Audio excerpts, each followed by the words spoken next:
সবাইকে ওয়েলকাম করছি আমাদের স্পেশাল সেগমেন্ট ব্ল্যাক জোন, যেখানে কাপড়টি তুরিনের বিখ্যাত সেন্ট জন ক্যাথেড্রালে স্থানান্তরিত করা হয়।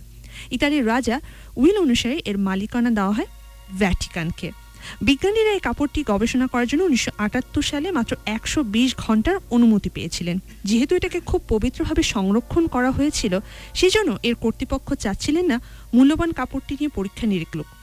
অনেকদিন আগে থেকে রহস্যময় কাপড়টি নিয়ে বিতর্ক সৃষ্টি হয়েছিল বলে অবশেষে পরীক্ষা করার অনুমতি দেওয়া হয়।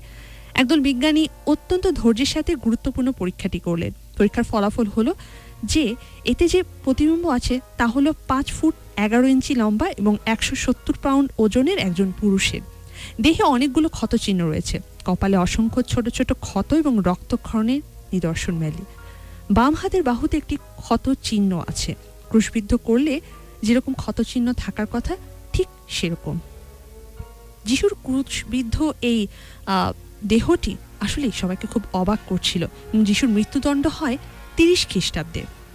খুব নির্মম এবং বিভৎসভাবে তাকে ক্রুশবিদ্ধ করা হয়েছিল। এটা ছিল এক ভয়ঙ্কর নিষ্ঠুর পদ্ধতি। প্রথমে আসামিকে ক্রুশে আটকাবার সময় তার হাত এবং পায়ে হাতুড়ির সাহায্যে বড় বড় গজাল মারা হয়েছিল। তখন জেরুজালেমে ইহুদি আইনে 4 ধরনের মৃত্যুদণ্ড কার্যকর করা হতো। একটি ছিল পাথরের আঘাতে মানুষকে হত্যা করা, আরেকটি ছিল পুড়িয়ে মারা, অন্যটি ছিল শিরচ্ছেদ, অন্য অধ্যায়টি ছিল শ্বাসরোধ করে হত্যা। ক্রুসিফিকেশন এই যে কাজটি সংরক্ষিত ছিল শুধুমাত্র ভয়ঙ্কর অপরাধীদের জন্য। এই নিষ্ঠুর পদ্ধতির উদ্ভব করেছিল ক্যাথোজে। সেখানে প্রথম ব্যবহার করা হয় একটি মাত্র কাঠ, তাতে আসামির হাত দুটোকে বেঁধে ঝুলিয়ে দেওয়া হতো। পরে ক্রুশে তাকে উঠানো হতো। এতে মৃত্যু আসতো খুব ধীর গতিতে। হাত পা বেঁধে ঝুলিয়ে রাখা হতো। অনাহার এবং তৃষ্ণায় কষ্টে মৃত্যুর কারণ হতো। প্রথম দিকে রোমানরা গাছে পেরেক ঠুকে আসামিদের এভাবে মারত। তুরিনের বস্ত্রখণ্ডে রক্তের দাগ রাসায়নিকভাবে বিশ্লেষণ করা হয়। বিজ্ঞানীদের মতে এতে যে চাবুকের আঘাত আছে তা সম্ভবত ফ্রগ্রাম নামের এক ধরনের রোমান চাবুকের আঘাতের সৃষ্টি করা। দুটি কাশ বেশ ফোলা করে কাটা এবং তাতে রয়েছে আঁচড়ের দাগ। এ থেকে মনে হয় মৃত্যুর কিছু আগেই দণ্ডিতকে ভারী এবং অমসৃণ কিছু বহন করা হয়েছিল। শরীরের ডান দিকে রয়েছে একটি চিকন ক্ষতচিহ্ন। দুপায়ে বড় পেরেক বৃদ্ধ করে রাখা ছিল। বাইবেলের বর্ণনার সাথে গবেষকদের রিপোর্ট মিল পাওয়া গেল। এই কফিনের প্রতিবিম্বটি পরীক্ষা করার জন্য প্রযুক্তির ব্যবহারও করা হয়, যার নাম হচ্ছে VP8। এটার অর্থ হচ্ছে প্রতিবিম্ব বিশ্লেষক পদ্ধতি। মহাকাশ গবেষণায় এই পদ্ধতি ব্যবহার করা হয়। এই পদ্ধতির একটি প্রধান অংশ হলো মাইক্রোকম্পিউটার।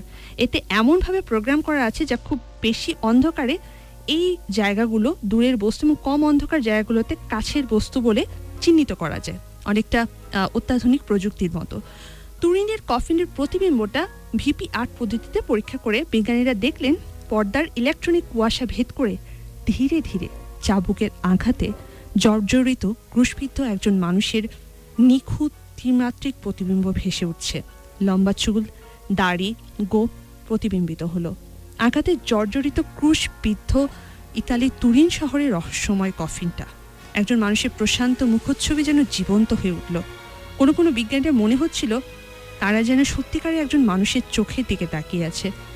তুরিনের কফিনের রহস্য ভেদ করার জন্য অনেক বিজ্ঞানী চেষ্টা করেছিলেন, কিন্তু আজও তার রহস্য ভেদ করা যায়নি।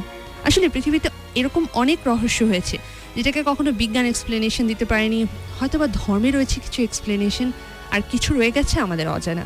হয়তোবা সৃষ্টিকর্তা চান না কিছু কিছু রহস্যের সমাধান আমরা কখনো করি। অলরাইট, সো এই ছিল আজকে আমাদের ব্ল্যাক জোন, বিশাল বড় একটা লম্বা ব্ল্যাক জোন। আগামী সপ্তাহে আবারও নতুন একটা ব্ল্যাক জোন নিয়ে ফিরে আসবো। Till then stay connected. ফিরছি একটু পরে। আর জয়েন করতে হলে আপনার মোবাইলের এসএমএস অপশনে গিয়ে টাইপ করুন PR space name space location space দিয়ে আপনার কথাগুলো লিখে পাঠিয়ে দিন 6969 শুধুমাত্র এই নম্বরে। অ্যান্ড থ্রু দ্য ফেসবুকও জয়েন করতে পারেন www.facebook.com/RJ NITUL। ফিরছি একটু পরে।